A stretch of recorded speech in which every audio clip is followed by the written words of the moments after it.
All right. Hello, everyone. Welcome back to another episode of Sober Yoga Girl. I am super happy to be sitting down with Amy Guerrero today. And Amy is another conscious, sober woman. So, welcome, Amy. How are you? I'm doing really well. We're recording today as the new moon rises in Libra. And so I woke up very early this morning and did some like letting go and calling in underneath the stars and feeling really connected to all the things today. Oh, that's beautiful. I don't follow the moon cycles as much as I should because I know a lot of people follow them and talk about them in yoga. But our new moon it's like an opportunity for like rebirth. Is that what you would say? Or what's the significance? Yeah, I cycle with the moon too. Mm, So I'm usually bleeding with the new moon. And so it's something that I've always like really been in touch with, even when I was yeah. at my heaviest of heavy drinkings. But yeah, it's a really great time to say, like, okay, this is what I want. This is what I want to bring to life. And, literally as I'm shedding the lining of my uterus, I'm like, oh, yes. And I get to bring so much to life Yeah. through this because the womb space is the birth space, right? I Yeah. mean, it's where we create life. And so, yeah, and I ovulate with the full moon. So I'm always like, oh God, I just want to like Wow. be penetrated by the world right now. What can I create? And da da da da. Yeah. So it's so fun. That's amazing. Well, I need to do after this call, I'll have to do some letting go and some manifestation journaling. Yeah.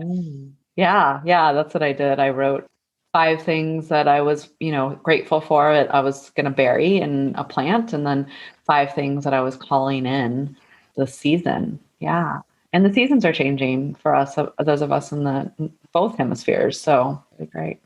So tell me a bit about yourself. Kind of where are you located? What are your hobbies? Whatever kind of makes you unique. Yeah. I moved from California. So I grew up in Texas. I lived in Mhm. California all of my adult life, San Francisco.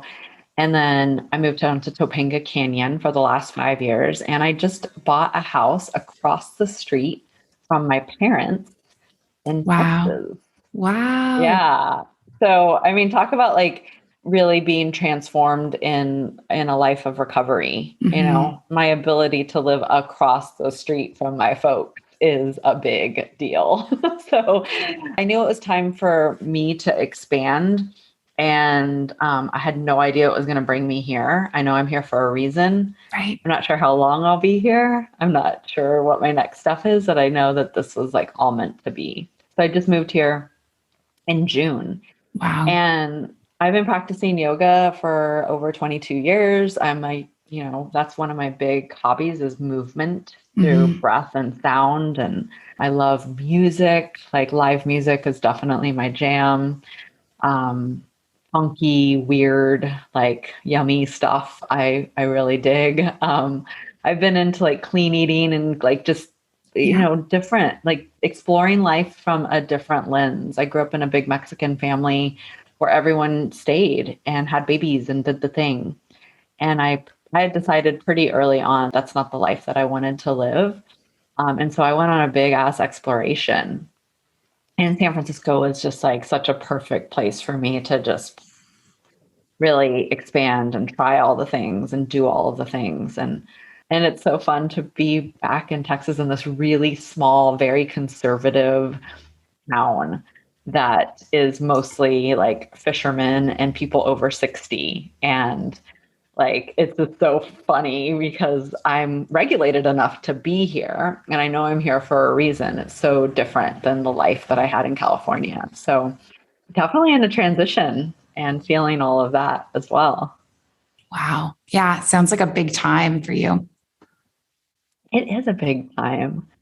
Yeah. I mean, I knew I was ready. The pandemic and the isolation was something that I think, oh, hi It's my baby. cat. Yes.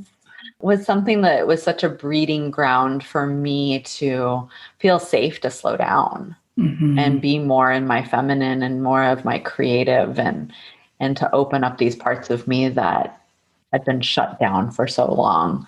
That really did lead to the way that I drank and used, for sure. Right.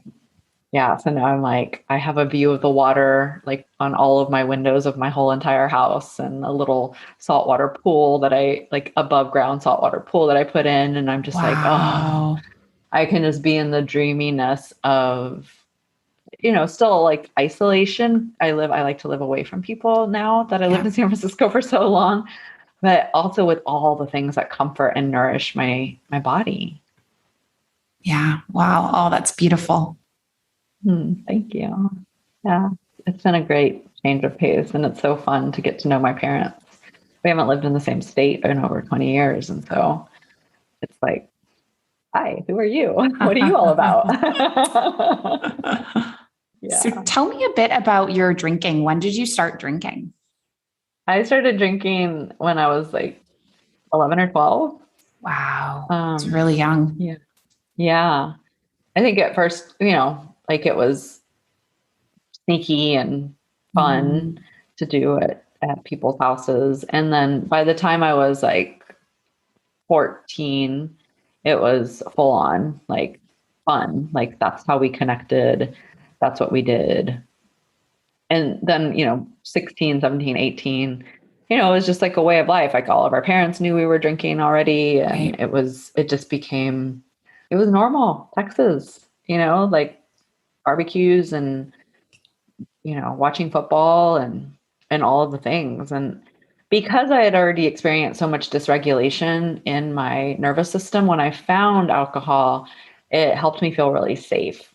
It helped me feel more comfortable in my body. And, listeners, you get it. Like you felt that too. It was like that rush of, okay, this helps me experience life differently.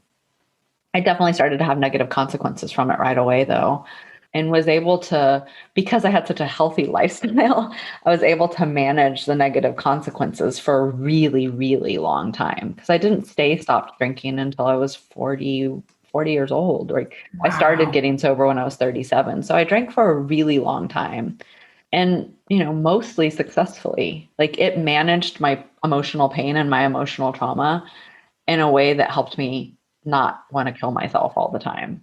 So, I'm not mad at alcohol in any way, shape, or form. It stopped working for me? Was it sustainable? Absolutely not. But I also am very grateful for it because it helped me. I've been super successful in my life. I've been an entrepreneur for a really long time. And I don't think that I would have had the nervous system capacity to move through it without it. No one was giving me, well, I had yoga, I had breath work. I was introduced to all of that stuff really young as well. But of course, nothing worked faster than alcohol. Right. And so tell me how did it escalate over time? I got an idea around, it started formulating around 35 when I went to yoga teacher training. I had been practicing for about 10 years and I was like, all right, like I started another business and I was like, what am I doing? Like, I am not really fulfilled. What is happening here? So this was around 35. I went to yoga teacher training. I took some months off of like real work. And that's when I started to figure out like, oh my gosh, like I've got a lot of unprocessed trauma, a lot of unprocessed trauma. And thank God for yoga because it was keeping it at bay as well. But during teacher training, I went to Bikram teacher training, which was traumatizing in itself. Yeah. And I stopped practicing Bikram or like the typical 26 and 2 after I got sober because I realized that it was so much of that type of masculine, like archetypical things that were keeping me in these very rigid patterns that never agreed with my nervous system. So when I came back from teacher training, I kind of ditched my life and started doing, as yoga teachers, like we could trade lives. So I gave my apartment, my car to someone, and then I went to New Orleans and took someone else's life. And I did this with different lives throughout the United States. I'm like, hey, I have a badass apartment in San Francisco. Come stay in it. I'm going to have your life. You have my life. And I would teach. And so I was making money and doing this thing. And that's when the emotional pain and the emotional trauma started to get more real because I was out of my everyday life.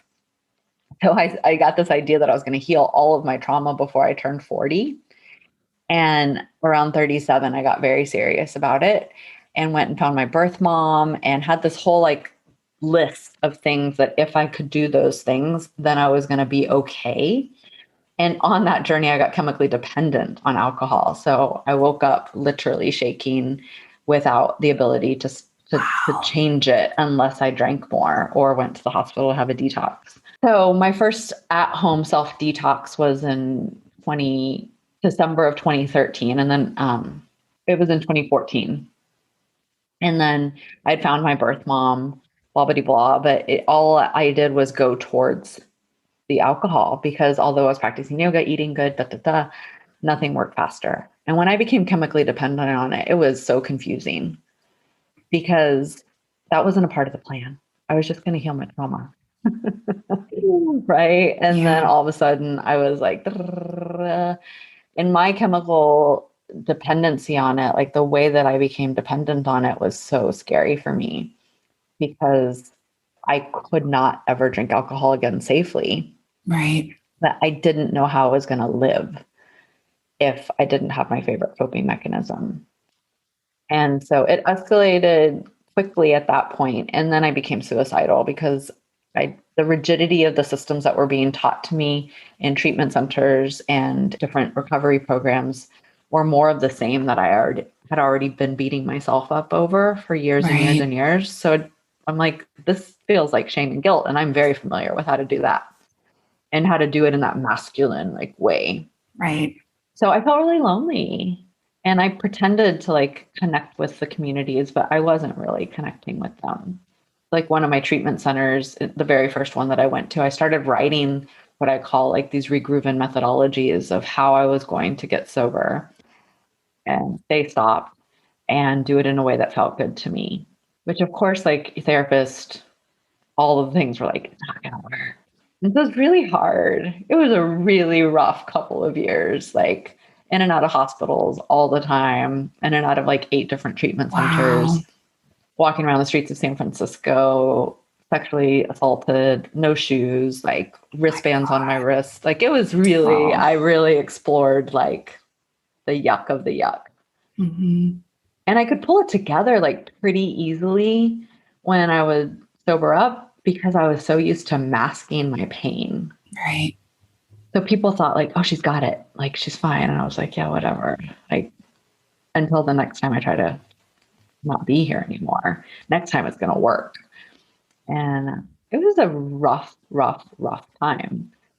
And so that's why I'm so passionate about this space and how I deliver information about recovery, because that's the stuff that people die over, that shame, you know, and it's not like that for everyone. It was just going to be my path.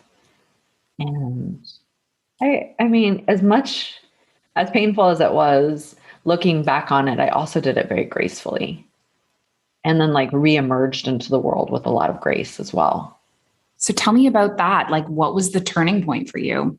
I was here in the town that I now live in, and my parents were just not, I mean, I think I had tried again to not wake up and it didn't work. And just looking at my parents' faces, I was like annoyed. I was just like, oh my gosh, like I've got to go do something about this.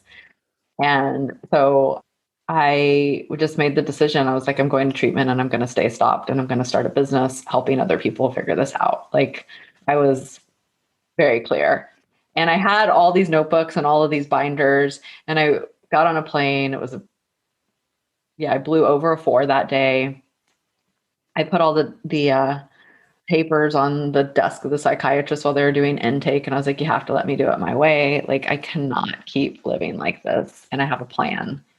When I sober up, you can listen and decide if you want to hold space for me to be able to do this. And they were very helpful. They gave me more space. I didn't have to go to all the groups. And so I was able to start writing, finishing up a couple of courses that I was in. And I mean, I'm an entrepreneur, like like that spirit needed to be alive and be a part of my recovery. And they listened to me, and I was just like a really good client, did all the things I needed to do. And And then when I left there 3 months later, I started a business supporting people. Wow. That's amazing. Yeah. And so Yeah. And I had decided I was done. tell me about like, what is it in your business that you do? How do you help people? I help people get to the root cause of why they used and drank the way that they did to really experience like a next level of consciousness, to embody what recovery is, Right. to not just say it. But I mean, you've felt your way through life, I imagine, as well. And what I've listened to what you've said, I'm like, I feel that from you. Yeah.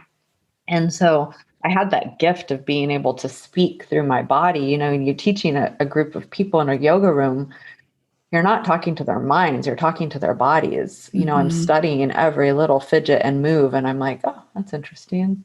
How can I support them right now to let that go without saying unclench your fist or unclench your jaw?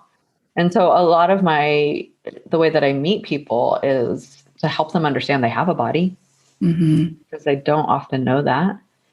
And then to support them to embody why they got sober. Because my whole thing was, if I continue to focus on the alcohol and the substance, then that's what it's going to become about. That's what my neural pathways are going to think about. But when I take the substance was but just a way to cope. And so when I focus on my body and what my body always wanted, then everything started to open up for me, because I realized that I'd been feeling these sensations and this discomfort since I was like, before I was verbal, I was already uncomfortable. I was constipated and out of the hospital as a child. Right. And so I was already experiencing that dysbiosis in my gut, all the things that I teach now. Yeah. I think if I put it very simply for the listeners, it's like I teach a bottom up. Like I start with your body and then we change your mindset, instead of like, let's change your mindset. But I know that if your nervous system isn't regulated, anything I say is not going to go in. Right. Yeah. It's so amazing. The use of the yoga and mindfulness and all these things fusing together, because it really is such a, like, I feel like there's so much of the journey that for me has been about like my spirituality and my yoga practice and the body mind connection. And so the way you draw on that, it's just, I love it. Yeah. Yeah. And that's why I was so grateful for my experiences with yoga before I even knew that I was going to live a life without alcohol. Yeah. That was not a part of my plan. And when it happened, I was like, oh, that was the missing piece. The movie The Matrix, I often say the experience was like when Neo gets like plugged into the whatever he gets plugged into. He's like, I know jujitsu. I felt like when I got sober, like really, really sober, I was like, every self-development, every course, it just like downloaded into my body. And I just had all this access to it. And I was like, oh my gosh, I knew jujitsu. Right. So I started sharing it with everyone, because I was like, it's a missing piece. Yeah, absolutely. And so, what was the best and the hardest parts of sobriety for you? The hardest part of sobriety in those 2 years were feeling like there was only one way to do it. Yeah. Or I was going to die. Right. Like the conditioning of the rigidity of the masculine systems in this world is something that I'm, always have been pushing up against. And so that was the hardest part of living sober one moment at a time. And that really messed with my head and my body. The best part is getting all the downloads. It was like none of it was for nothing. Yeah. All of it was for something. And every single thing that I've done led me here. And so that's why, like, when people are really angry at alcohol, I'm like, oh, well, you're angry at something else that's deeper than that. Yeah, I mean, I think very fondly of a lot of the times that I had, and it worked, and then it stopped. Yeah. And I think being in deep celebration of this fun that I had with it is a big part of my recovery. When all of my friends are doing their thing, that they still do. I'm like very much into live music, and there's a whole scene that goes around that. Although so many of my friends are now sober too, which is so cool. But I sometimes look at pictures and I'm like, oh, I remember what it's like to not be conscious, right? Like sometimes I feel that yearning for it and I allow it to be there. I don't make it wrong. I'm like, oh, that makes so much sense that I yearn to dissociate because I used to dissociate a lot. But now I can yearn for it and I can be in the embodiment of it of like, it's safe to yearn for it. I'm not going to go drink. That's the silliest thing ever.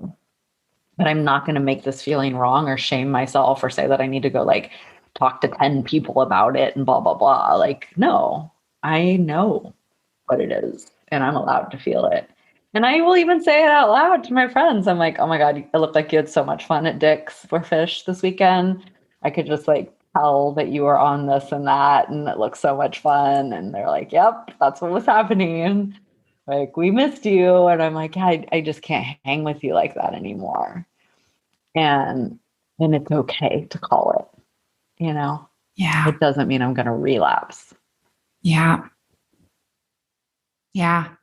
I often think about like the person that I was in my drinking days. Like if I had never been her, then I just wouldn't be who I am today, And so I don't have regrets from that time. And I just look back on it nostalgically, Yeah, totally. Yeah. I still have like some dresses that like I would go out and dance in and have such a good time in. And every once in a while I'm doing my own little dance party. I'll put them on and I'll like allow myself to remember, even remember not remembering. Yeah. Yeah.